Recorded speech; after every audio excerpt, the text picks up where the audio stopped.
Selamat malam. Pada hari ini, Rabu tanggal 18 Oktober 2023, Menko Polhukam Bapak Mahfud MD telah mengirimkan 3 surat kepada Bapak Presiden. 3 surat tersebut sudah diterima secara langsung oleh Bapak Menseknek di kantor Kementerian Sekretariat Negara tadi sore. Ada 3 surat yang dikirim oleh Menko Polhukam kepada Bapak Presiden. Surat pertama adalah terkait dengan permohonan Menko Polhukam untuk menghadap Bapak Presiden, melaporkan posisi beliau dicalonkan sebagai cawapres. Yang kedua adalah surat permohonan persetujuan dari Bapak Presiden untuk dicalonkan oleh partai politik dan gabungan partai politik sebagai cawapres pada pemilu Presiden dan Wakil Presiden 2024. Dan yang ketiga adalah surat permohonan untuk izin cuti selama 1 hari pada tanggal 19 Oktober 2023 saat Bapak Mahfud MD memerlukan itu untuk pendaftaran cawapres ke KPU.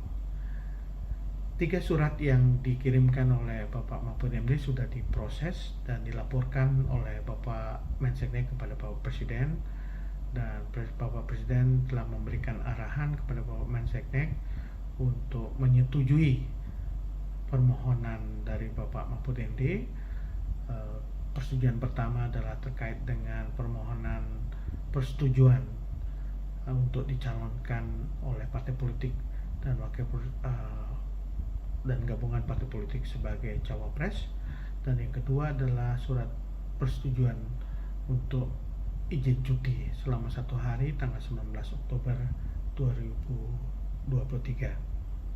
Bapak Menseknek telah memproses secara administratif persetujuan dari Bapak Presiden, dan pada malam hari ini surat persetujuan itu sudah dikirimkan oleh Bapak Menseknek kepada Menko Polhukam dengan tembusan kepada KPU RI dan juga Bawaslu RI.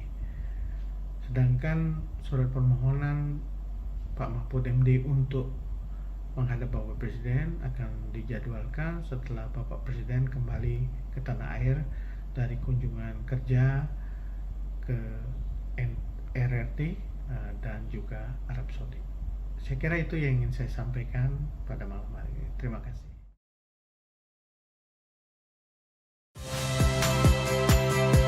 Saya Friska Clarissa.